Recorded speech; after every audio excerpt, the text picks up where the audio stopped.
மோடி சொன்னது அவருக்கு ஞாபகம் இல்லைன்னு நினைக்கிறேன். இன்னும் ஒரு குண்டு வந்ததுன்னா உன் நாடு இருக்காதுன்னாரு. இது வரைக்கும் பொறுத்துட்டேன். ஒரு குண்டு. ஸோ இந்த மாதிரி பேசிகிட்டு இருக்கிறவருக்கு பதிலடி இன்னும் மோசமாக இருக்கும். முதல்ல இந்த உலகமே யூரோப்பியன் யூனியனுக்காக தான் வாழுதுன்னு யூரோப்பியன் யூனியன் நினைக்கிறது முட்டாள்தனம். நீ வாழற நானும் வாழறேங்கிறதுக்காக தான் இந்த உலகம் இருக்குது. நீ சொல்கிறத நான் கேட்கணுங்கிற அவசியம் இல்லை. முதல்ல நீ வாங்குறத நிறுத்து, அப்புறம் நீ என்னை பற்றி கேள்வி கேளுங்கிறதெல்லாம் வந்தது. பங்களாதேஷ்லேருந்து வருவாங்க, வெஸ்ட் பெங்காலில் அவங்களுக்கு ஓட்டு உண்டு. பாகிஸ்தான்லேருந்து வருவாங்க, மகாராஷ்டிராலேயோ பஞ்சாப்லேயோ அவங்களுக்கு ஓட்டு உண்டு. ஸ்ரீலங்காலேருந்து வருவாங்க, தமிழ்நாட்டில் ஓட்டு உண்டு. ஆனால் ஒடிசாலேருந்து பீகார்லேருந்து வந்தால் தமிழ்நாட்டில் ஓட்டு கொடுக்க மாட்டேன்னு சொல்கிற ஜெய்சங்கர் அதை ஒரே வார்த்தையில் அழகாக சொன்னார். டீகாலனைசேஷன் அப்படின்னார். காலனிங்கிற ஆதிக்கத்துக்குள்ளேருந்து வெளில வர்றது தான் மொத்த நோக்கமே அப்படிங்கிறத எடுத்து சொன்னார். உங்களுக்கு அமெரிக்கா கரன்சியோடைய உண்மையான மதிப்பு அப்படின்னு பார்த்தீங்கன்னா 35லேருந்து 36 ரூபா தான். அதை தூக்கி கொண்டு போய் 83ல் நான் வைக்கணுங்கிற அவசியமே எனக்கு கிடையாது. அதை பயன்படுத்துறதுனால தானே எனக்கு வருது. இந்தியாவை எந்த விதத்திலையும் கண்ட்ரோல் பண்ண முடியல. இந்தியாவுடைய இன்றைய வளர்ச்சி இதே ரூட்டில் தொடங்கிச்சுன்னா, அதாவது 99க்கு மேலே காங்கிரஸ் ஓட்டே வாங்கலை, சீட்டே வாங்கலைங்கிற ஒரு நிலைமையே இந்தியாவுக்கு இருந்ததுன்னு சொன்னால் இந்தியாவுடைய வளர்ச்சியை உங்களால் தடுக்க முடியாது. அப்போ இது ஒரு மேலே இருக்கிறவனுக்கு ஒரு பயம் வரும். அடிப்படையில் துஷ்டரை கண்டால் தூர விலகுங்கிறது எங்களுக்கு சொல்லி கொடுத்துருக்காங்க. நீ மேலே தான் படுப்பேன்னு சொன்னால் உன்னை தள்ளிவிட வேண்டிய அவசியம் எனக்கு வரும். இவ்வளவு தான். ட்ரம்ப்புக்கு வேறு வேலை இருக்குது.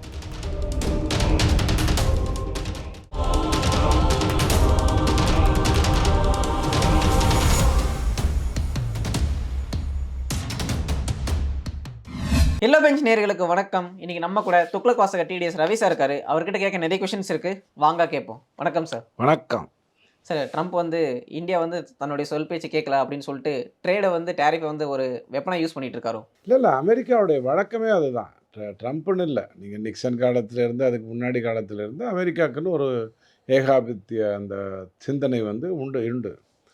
நீங்கள் என்ன தான் அவங்க 35 கோடி மக்கள், நாம் 140 கோடி மக்கள் அப்படின்னு சொன்னாலும், உலகத்தில் சீனாவுடைய மக்கள் தொகை நம்ம மக்கள் தொகை பாதி. ஆனால் அந்த ரெண்டுத்தை விட பொருளாதார ரீதியாக அமெரிக்கா உயர்ந்து நிற்கிறதுக்கு பல காரணங்கள் உண்டு.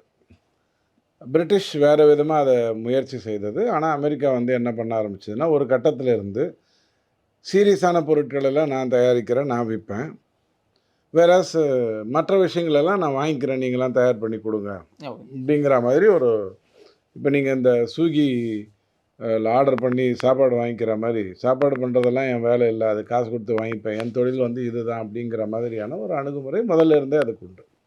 நம்மளை விட கிட்டத்தட்ட ஒரு 20 மடங்கு அதிக பொருளாதாரம், வளர்ச்சி விகிதம்னு எடுத்துக்கிட்டால் 1%. ஸோ இன்னொரு 25 வருடம் நம்ம 6, 6, 6, 6, 7ன்னு உயர்ந்து கொண்டே போனால், அவங்க 1, 1.25, 1, 1.25ன்னு அப்படியே நின்றால் நாம் அவங்களுக்கு நேராக வரலாங்கிற மாதிரி ஒரு பெரிய வித்தியாசம் இருக்குது. அதை புரிந்து கொள்ளணும்.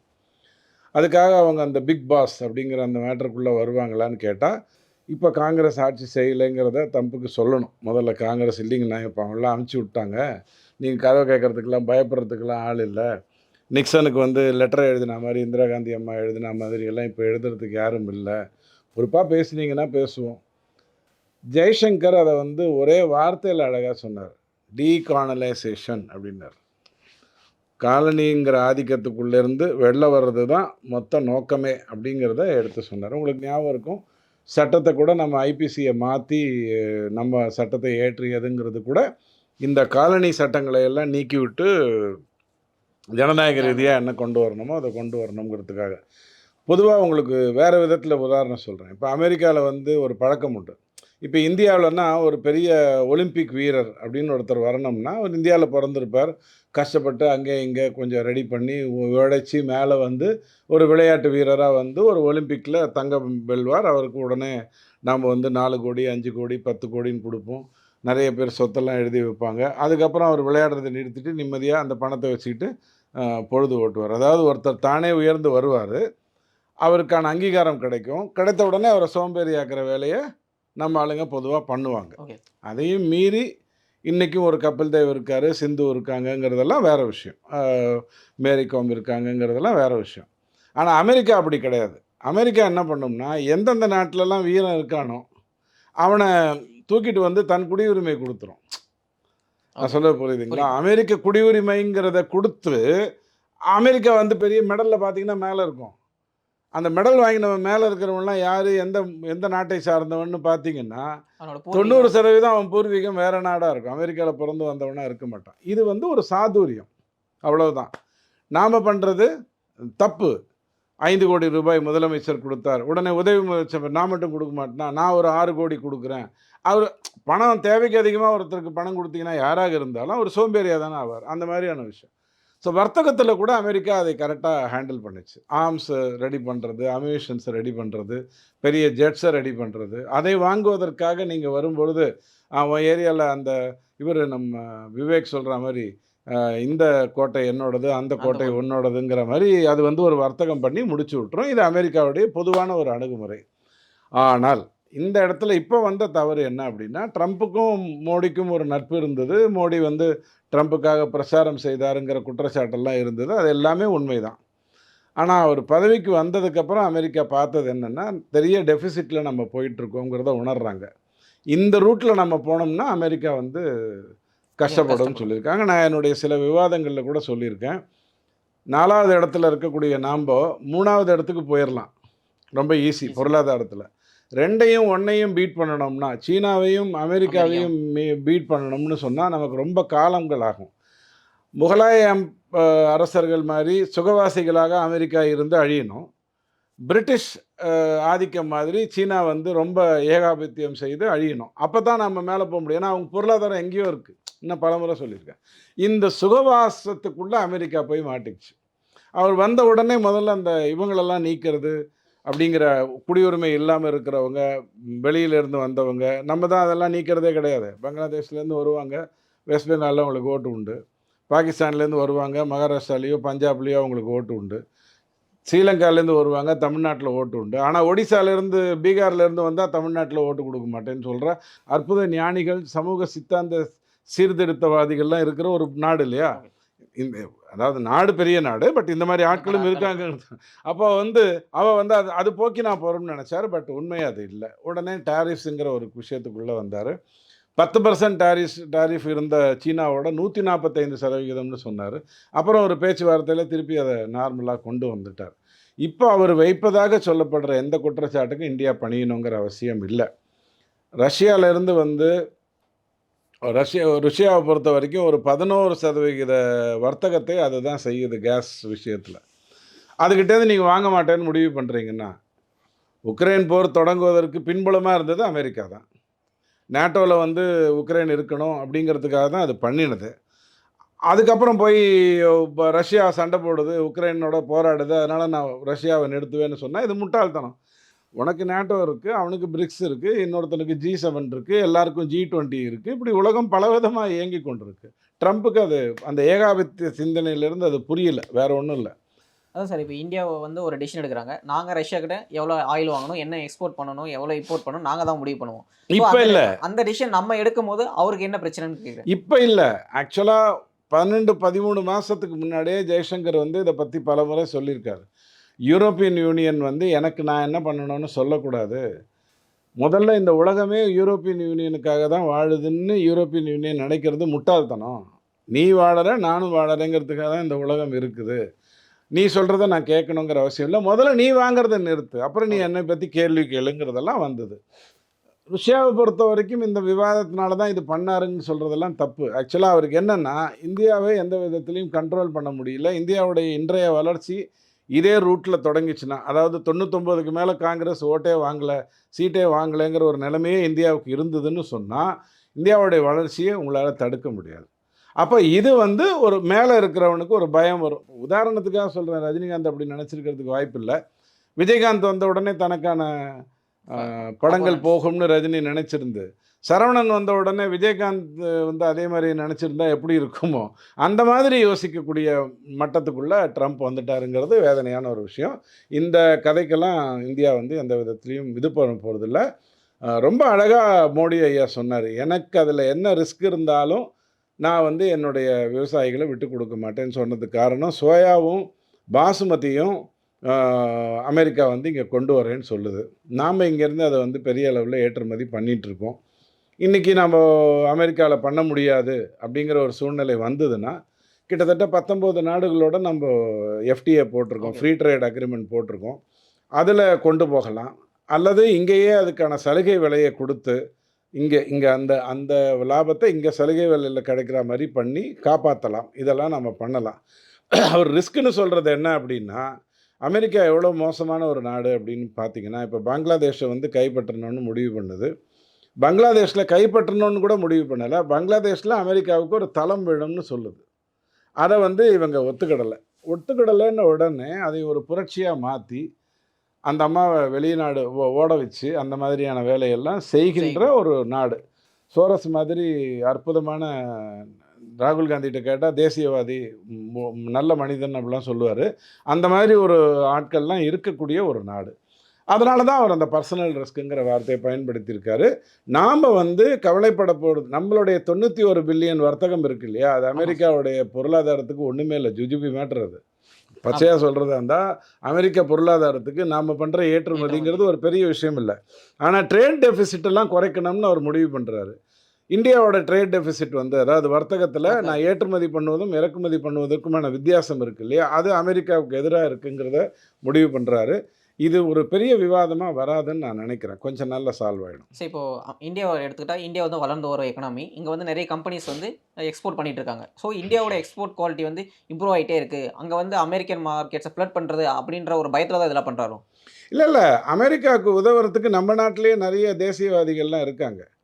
அதாவது இந்த அதானிக்கு மேல குற்றச்சாட்டு சொல்லி. ஏன்னா அதானி வந்து வளர்றது அமெரிக்காவுக்கு பிடிக்கல. அமெரிக்காவுக்கு வந்து பணக்காரர்கள் அதிகமானா அது அமெரிக்கன் தான். நான் தான் சொன்னேன் இந்த விளையாட்டு வீரர் வீரர்கள விஷயத்தில சொன்னேன் தூக்கிட்டு இல்லையா? எங்கோ ஏதோ ஒரு நாடு வந்து சோறு போட்டு அவன வீரர் ஆக்கியிருக்கும்.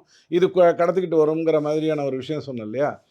அந்த வேலைய செய்ய ஆரம்பிச்சாங்க. அதானியுடைய வளர்ச்சி அவங்களுக்கு புடிக்கல. இங்க இருக்கிறவங்களே அதுக்கு ஹெல்ப் பண்றவங்க இருக்காங்க. உங்களுக்கு சொன்னேனா, இல்ல வேற ஒரு விவாதத்தில சொன்னேனான்னு தெரியாது. இந்த தேர்தல் நடக்கும்போது நெறைய பேர் இங்கேருந்து அமெரிக்காவுக்கு போனாங்க. சம்பந்தமே இல்லாம கமலஹாசன் ஐயா அமெரிக்காவுக்கு போய் ஆர்ட்டிஃபிஷியல் இன்டெலிஜென்ஸ பத்தி ஒரு படிப்பதற்காக செல்கிறேன் அப்படின்னு சொன்னாரு. வைரமுத்து ஐயா போனாரான்னு எனக்கு தெரியாது. நெறைய பேர் இங்கிருந்து போனாங்க. கமலா ஹாரிஸ்க்காக கேம்பெயின் பண்றதுக்கு. என்ன பொறுத்தவரைக்கும். ஓகே. ஆனால் அவங்க போனதுக்கு சொன்ன காரணம் ரூ. 10க்கு சில்லற கிடைக்குமான்னு பார்த்தேன். இங்க எங்கேயும் கிடைக்கல. அமெரிக்கால போய் வாங்கிட்டு வந்தேங்கிற மாரி காரணங்கள்லாம் சொல்லி பண்ணிட்டு இருந்தாங்க. இவ்வளவு பெரிய விஷயம் நடந்தும் ட்ரம்ப் ஜெயிச்சதுங்கிறது வந்து அதுவும் இந்த அளவுக்கு ஜெயிப்பாருங்கிறது யாரும் எதிர்பார்க்கல. ஸோ இப்போ ஆன்டி ட்ரம்ப் கருத்துக்கள சொல்றதும், ட்ரம்பை வந்து ஒரு காமெடியனாகவும், தாரிஃப் விஷயத்தில அவர் வந்து இஷ்டத்துக்கு பயன்படுத்துறாருன்னு சொல்றதும் அவசியம் இல்ல. 27ஆம் தேதி வரைக்கும் காத்திருந்தாலே நல்ல விஷயம். ஆனால் அமெரிக்காவுக்கு இந்தியாவுடைய பகைமைங்கிறது அவ்வளோ நல்லா இருக்காதுங்கிறது ஒரு கட்டத்தில புரியும். ஆனால் இன்னைக்கு நீங்க பாகிஸ்தான்லேருந்து அங்கேருந்து ஒருத்தர் உதார விட்டுருக்காரு இல்லையா? அமெரிக்காவுக்கு போன உடனே இந்த பரமசிவன் கழுத்தில் இருந்து பாம்பு கேட்டதுங்கிற மாரி அங்க போய் ஒருத்தர் வந்து உதார விட்டுருக்காரு. மோடி சொன்னது அவருக்கு ஞாபகம் இல்லன்னு நெனைக்கிறேன். இன்னும் ஒரு குண்டு வந்ததுன்னா உன் நாடு இருக்காதுன்னாரு. இதுவரைக்கும் பொறுத்துட்டேன். ஒரு குண்டு ஸோ இந்த மாரி பேசிட்டு இருக்கிறவருக்கு பதிலடி இன்னும் மோசமா இருக்கும். அதான் சார், இப்போ பாகிஸ்தான் எடுத்துக்கிட்டா, பாகிஸ்தான் வந்து நமக்கு வந்து ஒரு எதிர் நாடா இருக்காங்க. அப்படின்னும்போது, இப்போ வந்து அமெரிக்காவும் இன்டைரக்ட்டா சப்போர்ட் பண்ண ஆரம்பிக்கிறாங்க. சைனாவும் இன்டைரக்ட்டா சப்போர்ட் பண்றாங்க அப்படின்னும்போது, நம்மள வந்து காரணப்படுறதுக்காக பாகிஸ்தான் 2 நாடும் சேர்ந்து வளர்த்துறாங்களோ? இல்ல, இல்ல. நீங்க நான் வந்து விக்கிறதே அணு ஆயுதம் தான்னு வச்சுக்கோங்க. நான் விக்கிறது ஆர்ம்ஸு, ஆயுதம், ராக்கெட்டு, ஜெட்டு தான் நான் விக்கிறேன்னா, நான் என்ன ப பார்சாதி ஐயாவுக்கும், சேஷாத்ரி ஐயங்காருக்குமா விக்க முடியும்? திருட்டுத்தனம் பண்ற நாய்களுக்கும், த டெரரிஸ்ட் வேலை பண்றவங்களுக்கும் தான் நாம விக்க முடியும். வேற யாருக்கு விக்க முடியும்? இந்தியாவுல இருக்கக்கூடிய இஸ்மாயிலுக்கு விக்க முடியுமா? விக்க முடியாது. பாகிஸ்தான்ல இருக்கக்கூடிய பக்ரிக்கு தான் விக்க முடியும். அது இயல்பான ஒரு விஷயம். ஆனால் அமெரிக்காவுக்கு இதில பெரிய பிரச்சனை என்ன வந்ததுன்னு கேட்டா, ஆப்பரேஷன் சிந்தூர்ல 2வது நாள் நம்ம அட்டாக் பண்ணோம் இல்லையா? இந்த ஆமா. அவங்க பொம்மைகளெல்லாம் அனுப்பிச்சு சிவிலியன்ஸ தட்டிக்கிட்டு இருந்தாங்கன்ன உடனே நம்ம ஏர் பேஸ தூக்குறதுக்கு முன்னாடி, அமெரிக்காவில் வாங்கப்பட்ட பல விஷயங்கள். அது தோத்து போச்சுங்கிறத இதுக்கப்புறம் விட்டா நம்ம மார்க்கெட்டே அவுட் ஆயிடும். பேரு கெட்டு போயிடும்னு சொல்லிட்டு, இப்போ ஒண்ணும் வேணாம் ஒரு பீட்டர் இங்கிலாந்து ஷர்ட் வாங்கினேன் கிழிஞ்சு போச்சுன்னு நீங்க சொல்றீங்க. நானும் சொல்றேன். அப்ப இவரு போய் வாங்குவாரா? நம்ம கேமராமேன் வாங்குவாரா? வாங்க மாட்டாருங்கிற மாரி ஒரு நிலைமை வந்துறக்கூடாதுங்கிறதுக்காக அவங்க பதட்டப்பட்டு நிறுத்திட்டாங்க. அத்தோட நிறுத்தியிருக்கணும். அத்தோட நிறுத்தியிருக்கணும். இந்தியாவுடைய இந்த எதிர்ப்பு இந்த ரகத்துல இருக்கும்ங்கிறத அவங்களுக்கு எதிர்பார்க்காம விட்டுருக்கணும். அதுக்கு மீறி யோசிச்சதெல்லாம் காரணம் என்னன்னா, அது அடிப்படையிலேயே அமெரிக்காவுக்கு அந்த இந்த புத்தி உண்டு. நம்ம அறிவாளிய புத்தி உண்டு. சரி, இப்போ ரஷ்யா கிட்ட இருந்து நம்ம வந்து S-400 வாங்குறோம். இந்த மாரி S-400 வாங்குறதுக்குள்ள ஒரு முக்கியமான ட்ரேட் டீல் நடக்குது நமக்கும் ரஷ்யாவுக்கும். அப்படிங்கும்போது இதுலயே ஒரு இன்கம் போகுது ரஷ்யாவுக்கு. அதுக்கடுத்து வந்து வர ஆயில் ட்ரேட் பண்றோம். அதுல ஒரு இன்கம் போகுதுன்னு சொல்லிட்டு, அவங்கள வந்து எப்படி கார்னர் பண்றதுக்காக நம்மள யூஸ் பண்றாங்களோ? இல்ல. நீங்க அமெரிக்காவை பற்றி நம்ம விமர்சனம் வைத்தாலும், சும்மா தேவையில்லாம உதார விடாத, நாங்க ஆள் வேறன்னு சொன்னாலும், சில விஷயங்கள நீங்க புரிஞ்சுக்கோங்க. இப்போ உலகம்னா எல்லா இடத்துக்கும் நான் சப்ளை செஞ்சு தான் ஆகணும். நான் ஒரு ஆளுன்னா, நீ ஒரு ஆளுன்னா, அதை ஏற்றுக்கொள்ள தான் வேணும். அதில ஒண்ணும் மாற்று கருத்து இல்ல. இப்போ உதாரணத்துக்கு, ருசியா வந்து இன்னைக்கு ஒரு 11% கேஸ் குடுக்குது அப்படின்னு சொன்னா, யாரும் வாங்கக்கூடாதுன்னு முடிவு பண்ணிட்டீங்கன்னா, யாரும் வாங்கக்கூடாதுன்னு சொல்லிட்டீங்கன்னா, 100 கேட்கிறவங்களுக்கு 89 தானே கையில இருக்கும். ஆமா, அப்ப விலை ஏறும்ல. ஆமா. டிமாண்ட் அண்ட் சப்ளைல விலை ஏறும்ல. அந்த விலைய யாரு குடுக்க போறா? ருசியாவா ருசி குடுக்க போகுது? இல்ல. நீங்க தானே குடுக்க யார் போறீங்க. வாங்க ஸோ போறாங்களோ அவங்க இந்த தான். அளவுக்கு புத்திசாலித்தனம் உண்டு. நம்ம பொருளாதார நிபுணர்கள் மாரி, ஏன் 15,00,000 எல்லாருக்கும் குடுக்கவில்லைன்னு அறிவுகெட்டத்தனமா கேட்டாங்க பாருங்க. எல்லாருக்கும் 15,00,000 குடுத்தா என்ன ஆகும்? கத்திரிக்காய் விலை 1 கிலோ ரூ. 1,500 ஆகும். தங்க விலை 1 பவுன் வந்து 5,00,000க்கு வரும். இவ்வளவு தானே, வேற ஏதாவது ஆகுமா? மாற்றங்கள் வருமா? எல்லாருக்கும் குடுத்தா. இல்ல. அதுக்காக படிச்சவங்களுக்கு தான் குடுக்கணும், வெள்ளையா இருக்கிறவங்களுக்கு குடுக்கணும்னு நான் சொல்லல. தேவை இருக்கிறவங்களுக்கு குடுத்தா, அதில ஏதோ அர்த்தம் இருக்கு. இப்ப இங்க நம்ம 1,50,000 கோடி பேருக்கு மேல, குடும்பங்களுக்கு மேல ரூ. 1,000 குடுக்குறோம். வறுமையில அந்த 2,50,000த்துக்கு கம்மியா இருக்கிறதே 55,00,000 குடும்பங்கள் தான். நீங்க ஏன் 1,15,00,000 பேருக்கு குடுக்குறீங்க? ஏன்னா 2,50,000 கோடி பேருக்கும் குடுக்குறேன்னு சொல்லிட்டீங்க. குறைஞ்சபட்சம் நம்ம ஆளுங்களுக்காக குடுத்து ஓட்ட வாங்கிக்கயான்னு போறீங்க. இந்த மாரி சில்லறை வர்த்தகங்கள்லாம் அமெரிக்கா பண்ணுது. அமெரிக்காவுக்கு புத்திசாலித்தனம் உண்டு. நான் வாங்குறேன், நீ வாங்குறேங்கிற. இப்போ F-16 வந்து இது ஸ்பெயின் வந்து கேன்சல் பண்ணிடுறது அப்படின்னு சொன்னா, அது அவங்களுடைய பிரச்சனை. இப்ப நாளைக்கு நாம என்ன பண்ணலாம்? 27ஆம் தேதி சரியான முடிவ ட்ரம்ப் எடுக்கல. எஸ்.வி. சேகர் டிராமால ஒரு ஜோக் வரும். 10 வரைக்கும் எண்ணுவேன். அதுக்குள்ள நீ முடிவு சொல்லணும். சொல்லலைன்னா 20 வரைக்கும் எண்ணுவேன் அப்படிங்கிற மாரி சொல்லுவாங்க. அந்த மாரி ஒண்ணு தள்ளி போடுறாங்க. ஏதோ பண்ணிக்கிட்டு இருக்காங்கன்னு வச்சுக்கோங்க. நாம மட்டும் இந்த பேர்ல்ஸு, டைமண்டு அந்த மாரி விஷயத்தெல்லாம் ஏற்றுமதி பண்ணணுங்கிற அவசியம் இல்ல. இந்தியாவிலேயே அத நம்ப விற்றுக்கொள்ளலாம்னு முடிவு பண்ணால், அந்த மாதிரி ஆர்ட்டிஃபிஷியல் இன்டெலிஜென்ஸ்ல நம்மளுடைய திறமைய ஒழுங்கா வளர்த்தால், அதெல்லாம் அமெரிக்காவுடைய ஸ்ட்ராங் பாயிண்ட்ஸு. இந்த சிவில் ஏரியால. ஆமா. கிரிமினல் ஏரியால விட்டுருங்க. மிலிட்டரி ஏரியால விட்டுருங்க. சிவில் ஏரியாஸ்ல கரெக்ட்டா பிளான் பண்ணோம் அப்படின்னு சொன்னா, உனக்கு நான் இது குடுக்க மாட்டேன், அது குடுக்க மாட்டேன்னு கரெக்ட்டா ஃபோக்கஸ்டா பிளான் பண்ணோம்னா, நாம ஈஸியா அதுலேருந்து வெளில வந்துரலாம். அடிப்படையில துஷ்டரை கண்டால் தூர விலகுங்கிறது எங்களுக்கு சொல்லிக் குடுத்துருக்காங்க. நீ மேல வந்து தான் படுப்பேன்னு சொன்னா, உன்ன தள்ளிவிட வேண்டிய அவசியம் எனக்கு வரும். இவ்வளவுதான். ட்ரம்புக்கு வேற வேல இருக்கு. இந்தியா அல்லாத எத்தனையோ விஷயம் இருக்கு. இந்தியா வந்து தொடர்ந்து மோடி அரசு வந்து 4, 5 விஷயத்துல அமெரிக்காவோட முறைச்சிருக்கு. முறைச்சிருக்குன்னா என்ன? நான் நல்லா இருக்கணும். நீ சும்மா உள்ள வராத. பெட்ரோல் வாங்கினா அது யுஎஸ் டாலர்ல தான் வாங்கணும்னும்போது, மோடி அரசு அது அப்படியெல்லாம் முடியாதுங்கன்னு சொல்லிடுச்சு. ஆமா. நானும் இந்த நாடும் வாங்க போறேன். நான் இத்தாலியிலேருந்து வாங்க போறேன். நான் ஈரான்லேருந்து வாங்க போறேன். அதுக்கு என்னுடைய கரன்சி குடுத்து நான் வாங்கிக்கிறேன். தெளிவா சொல்லிச்சா? இது நடந்து எத்தன மாசம் இருக்கும்? குறைஞ்சது ஒரு 9, 10 மாசம் இருக்கும். ஏற்கனவே நம்ம அதில முறைச்சோம். இந்த இந்தியன் கரன்சிங்கிறத நம்ப ஹைலைட் பண்ண ஆரம்பிச்சோம். இப்ப பிரிக்ஸ் மட்டும் தனியா ஒரு கரன்சிய கொண்டு வரும். தனியா ஒரு கரன்சிய அதான் கொண்டு அவங்க வந்து வரும். அந்த டாலரோட ஹெஜிமனி வந்து போக போகுது அப்படின்னு சொல்லிட்டு அவங்க ஃபீல் பண்ண ஆரம்பிச்சுட்டாங்களோ? நான் பெருமைக்கு சொல்லல. 1998 அரட்டையரங்கத்தில நான் ஒரு கருத்து சொல்றேன். திருப்பூர் அரட்டையரங்கத்தில நான் ஒரு கருத்து சொல்றேன். என்ன சொல்றேன்னா, உலகத்திலேயே அதிக புழங்குகின்ற கரன்சினா, கண்டிப்பா அது சீனாவோடதும், இந்தியாவோடதுமா தான் இருக்க முடியும். ஏன்னா மக்கள் தொகை அதிகம். அதிகம். இந்தியா மட்டும் இந்தியா, பாகிஸ்தான், பங்களாதேஷ், ஸ்ரீலங்கா, மால்டீவ்ஸ் இந்த நாடுகள்ல இந்தியன் கரன்சிய மட்டும் இன்னைக்கே வந்து பார்த்தீங்கன்னா, இந்தியன் கரன்சிக்கு அதிக மதிப்பு. ஸ்ரீலங்கால அன்னைக்குமே அப்படிதான். ஆமா. அன்னைக்குமே அப்படிதான். இந்தியன் கரன்சி இந்த 5 நாடுகள் பயன்படுத்தலாம் ஒரே விலையில அப்படின்னு சொல்லிட்டோம்னா, பங்களாதேஷும் ரொம்ப சந்தோஷப்படும். ஸ்ரீலங்காவும் ரொம்ப. நான் சொல்றது 98ல இத பத்தி பேசணும். யூரோ அதுக்கப்புறம் தான் வந்தது. நான் மே மாசம் இந்த ஒளிப்பதிவு வருது. செப்டம்பருக்கு மேல தான் யூரோவ பற்றி வந்தது. யூரோ வந்து ஒரு அ இது கொண்டு வந்தாங்க. ஒரே கரன்சி ஒரே கரன்சி. அப்படிங்கிற அடிப்படையில கொண்டு வந்தாங்க. இதுல எந்த தப்பும் இல்ல. நீங்க உழைச்சு சம்பாதிக்கிறத நான் கெடுக்கல. புரியுங்களா? நீங்க பறிச்சு சம்பாதிக்கிறதுல கூட நான் கெடுத்துக்கல. பாகிஸ்தான் மாரி எத்தனையோ அடியாட்கள தயார் பண்ற நாடுகள் இருக்கு. அங்க இருக்கக்கூடிய மக்கள் என்னுடைய சகோதரர்கள் தான். ஆனா, அங்க இருக்கக்கூடிய இந்த மாரி மாக்கள் இருக்காங்க. அவங்கள பயன்படுத்திக்கிட்டு நீங்க என்ன வேணாலும் பண்ணிட்டு போங்க. ஆனால், என்னுடைய கரன்சிக்கு பதிலா நான் உன் கரன்சிய குடுத்தா, உண்மைய சொன்னா அமெரிக்கா கரன்சியுடைய உண்மையான மதிப்பு அப்படின்னு பார்த்தீங்கன்னா, ரூ. 35லேருந்து ரூ. 36 தான். அத தூக்கி கொண்டு போய் 83ல நான் வைக்கணுங்கிற அவசியமே எனக்கு கிடையாது. அதை பயன்படுத்துறதுனால தானே எனக்கு வருது. ஆமா. நான் சொல்கிறது புரியுதுங்களா? ஸோ அந்த அடிப்படையில் அமெரிக்காவோட பேசுவதற்கான வாய்ப்புகள் நிறையா இருக்குது. ஜெயசங்கர் நேற்றுக்கு முந்தானத்துக்கு வெளியுறவுத்துறை அமைச்சராக வெளியுறவு துறையில் வேலை செய்யலை. எனக்கு சரியாக தெரியும்னா 36லேருந்து 40 வருஷத்துக்கு மேலே அதில் இருக்கார். அவங்க அப்பாவும் அதே இதில் ஃபாரின் இருந்தாங்க. செக்ரட்டரி. திறமையானவர்களை வைத்துக்கொண்டு ஒரு அரசை நடத்துவதால் மோடியை மோதுறதுங்கிறது வந்து அமெரிக்காவுக்கு ரொம்ப கஷ்டமாக தான் ஸோ இருக்கும். உங்கள் நேரத்தை ஒதுக்கி நிறைய கருத்துக்களை தெரிவித்தமைக்கு ரொம்ப ரொம்ப நன்றி சார்.